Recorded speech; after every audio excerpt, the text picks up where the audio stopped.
Hello students, how are you? Welcome back to my high school English class. देखिए, आप जानते हैं कि मैं आपको पार्ट ऑफ स्पीच पढ़ा रहा था, पर मुझे बीच में से टॉपिक को थोड़ा रोकना पड़ रहा है क्योंकि बहुत से स्टूडेंट्स ने कमेंट किए कि हमें सर एक्टिव पैसिव सिखाइए। तो मैंने कहा चलिए ठीक है, पार्ट ऑफ स्पीच को रोक देते हैं थोड़ा सा और बढ़ते हैं थोड़ा एक्टिव पैसिव की ओर, और जल्दी इसको 2-3 दिन में ख़त्म करके फिर से वापस आ जाएंगे पार्ट ऑफ स्पीच में। सो डोंट वरी, चलते हैं एक्टिव पैसिव की ओर। तो देखिए, एक्टिव टू पैसिव, इसके अंतर्गत 3 प्रकार के सेंटेंस पाए जाते हैं। Number first is assertive sentence. Assertive sentence. Number second is interrogative sentence.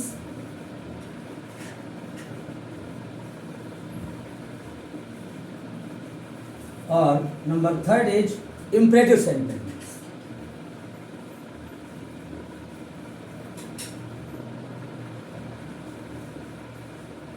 तो ये 3 प्रकार के आपके सेंटेंस हो गए इसके अंतर्गत, जिसमें सबसे पहले आज हम अध्ययन करते हैं असर्टिव सेंटेंस का, जो इस प्रकार से है।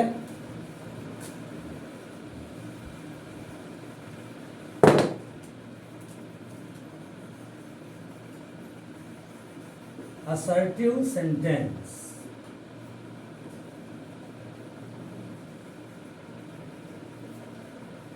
तो देखिए, असर्टिव सेंटेंस की पहचान क्या है, सबसे पहले आपको ये मालूम करना होगा कि आप कैसे पहचानेंगे ये असर्टिव सेंटेंस है।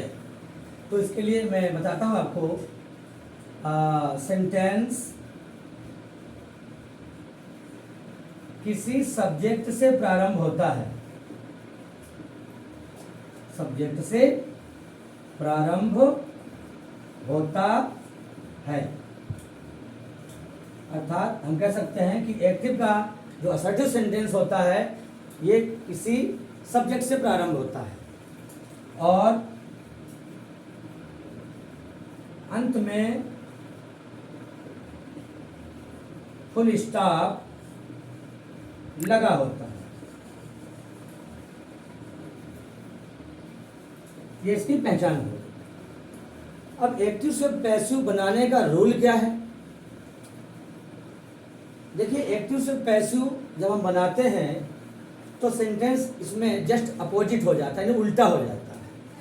तो उसका रूल है object plus helping verb plus main verb का थर्ड फॉर्म प्लस बाय लगाते हैं, और बाय के बाद में इसमें आ जाता है आपका सब्जेक्ट।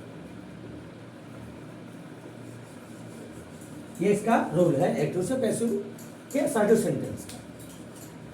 तो हम देखते हैं कि जब भी हम असर्टिव सेंटेंस का एक्टिव से पैसिव बनाते हैं तो ये जो मैंने लिखे हैं सेंटेंस के पार्ट्स, ये सारे पार्ट्स आपको आसानी से मिल जाते हैं सेंटेंस के अंदर। बस सिर्फ प्रॉब्लम आती है, तो प्रॉब्लम आती है ये कि हमें सेंटेंस में हेल्पिंग वर्ब को यूज करने की सबसे बड़ी प्रॉब्लम आती है। स्टूडेंट सोचते हैं और पूछते भी हैं कि सर हम ये नहीं समझ पाते हैं कि इसमें हेल्पिंग वर्ब कौन सी लगाएं, क्योंकि सारे पार्ट्स तो मिल जाते हैं। हमें ऑब्जेक्टिव भी रखा हुआ मिल जाता है, हमें कोई भी मेन वर्ब भी मिल जाती है, हम उसका थर्ड फॉर्म कर देते हैं। कोई भी मेन वर्ब रखी हुई हो, आपको उसका थर्ड फॉर्म करना ही है। बाय आपको अपने तरफ से लगा देना है, सब्जेक्ट भी आपको मिल जाएगा। बस प्रॉब्लम होगी तो हेल्पिंग वर्ब के यूज करने में ही होगी, जो मैं आज आपको बताने जा रहा हूँ कि एक्टिव से पैसिव बनाने पर हम हेल्पिंग वर्ब को किस तरह से यूज करते हैं। देख सकते हैं, एक तरफ मैं डाल रहा हूँ एक्टिव और एक तरफ मैं डाल रहा हूँ पैसिव। अब आप देखेंगे, अगर एक्टिव के सेंटेंस में एम बी फर्स्ट आती है, एम बी फर्स्ट का मतलब होता है मेन वर्ब की फर्स्ट फॉर्म। अगर एक्टिव के सेंटेंस में एम बी फर्स्ट आती है तो हमें उस सेंटेंस का पैसिव बनाना है। तो हमें पैसिव बनाने पर कौन सी हेल्पिंग वर्ब यूज करना चाहिए? तो आप देख सकते हैं इज, एम, आर में से कोई एक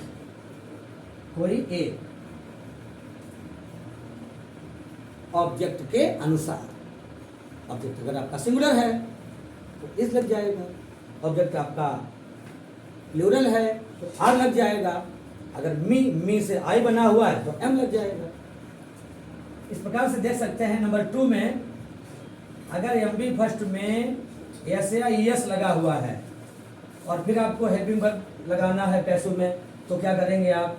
तभी आपका इज, एम, आर में से कोई एक। नेक्स्ट इज, अगर आप देखेंगे कि एक्टिव के सेंटेंस में एम बी सेकेंड लगा हुआ है, तब आप कौन सी हेल्पिंग वर्ब लगाएंगे पैसिव में? तब आपको लगाना है फ्रेंड्स, वाज या वर में से कोई एक। इसी प्रकार आप देखते हैं, मान लीजिए एक्टिव के सेंटेंस में आपका लगा हुआ है डज नॉट या डू नॉट लगा हुआ है, तो आपको पैसिव में कौन सी हेल्पिंग वर्ब यूज करना है? तो आपको यूज करना है इज नॉट या फिर एम नॉट या फिर आर नॉट, इन तीनों में से आपको एक यूज करना है। इसके बाद नंबर 5 आता है डिड नॉट। अगर एक्टिव के सेंटेंस में डिड नॉट लगा हुआ है तो आपको पैसिव में हेल्पिंग वर्ब यूज करना है वाज या वर में से कोई एक। सॉरी, इसमें वाज या वर नहीं आएगा बल्कि वाज नॉट या वर नॉट, वाज नॉट या वर नॉट, ये। क्योंकि वाज या वर तो आपको इसमें लगाना है मिस सेकेंड में, डिड नॉट आने पर वाज नॉट या वर नॉट में से आपको कोई एक लगाना है, ये आपको ध्यान रखना है। इसके बाद आते हैं अगली वर्ब के लिए। तो अगर आपका एक्टिव में दिया हुआ है, इज दिया है या एम दिया या आर दिया है, तो हमें क्या लगाना है? तो हमें इज बीइंग, एम बीइंग या आर बीइंग में से कोई एक यूज करना। नेक्स्ट है, अगर आपका वाज वर दिया हुआ है तो आपको पैसिव में क्या लगाना है? वाज बीइंग या वर बीइंग लगाना। तो ये भी देख सकते हैं आप, एक्टिव से पैसिव बनाने पर इस प्रकार से हम क्रिया यूज करते हैं। और नेक्स्ट देखते हैं और आगे। नेक्स्ट आपका आता है, अगर एक्टिव के सेंटेंस में आप देखेंगे हैज या हैव दिया हुआ है, तो पैसिव में आपको क्या लगाना है? हैज बीन या हैव बीन, इसमें आपको दो में से कोई एक लगाना है। नंबर 9 में आते हैं, अगर आपका हैड दिया हुआ है तो आपको हैड बीन लगाना है, बस आप इसमें। इसके बाद आप देखेंगे, अगर दिया है शैल या विल दिया है, तो शैल विल की जगह पर आपको करना है शैल बी, विल बी या शैल बी, कुछ भी कर सकते हैं। लेकिन आप तो जानते हैं कि शैल बी और विल बी, शैल विल को विल बी शैल बी करते हैं, तो आपको पता है कि आई वी के साथ में शैल बी और बाकी जो बचते हैं उनके साथ विल बी का यूज होता है। इसके बाद देखते हैं, शैल हैव या विल हैव आता है, तो इसकी जगह पर आपको लगाना है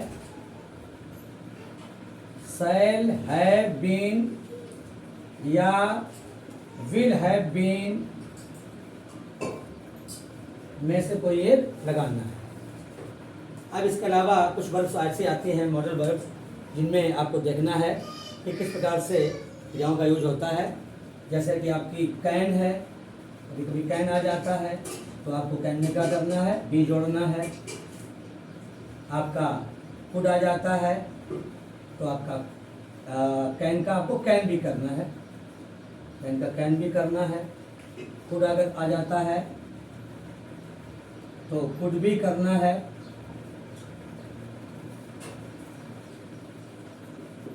अगर आपका शुड आ जाता है तो आपको शुड भी करना है। और नेक्स्ट मैं ऊपर लिख रहा हूँ,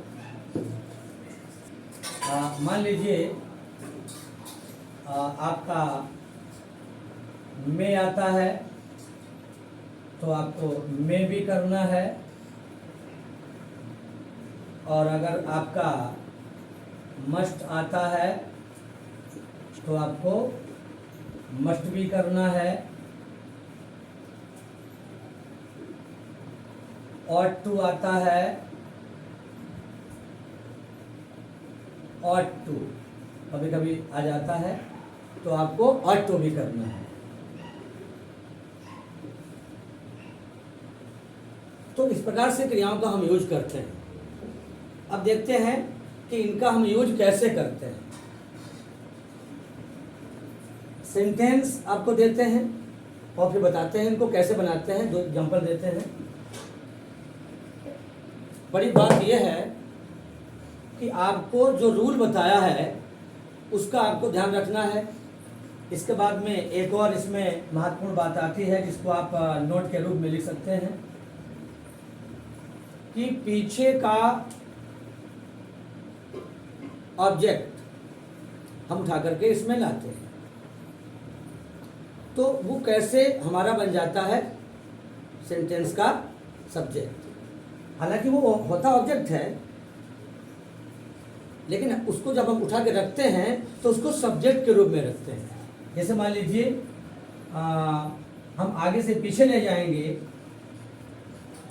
और पीछे से आगे लाएंगे तो ये प्रक्रिया तो आपको शायद आती ही होगी, और अगर नहीं आती है तो आप एक बार समझने का प्रयास करें। जैसे कि आपने पीछे से सेंटेंस में आपका यहाँ पर यह सेंटेंस है, यहाँ पर मी दिया हुआ है और आपको पैसिव बनाना है।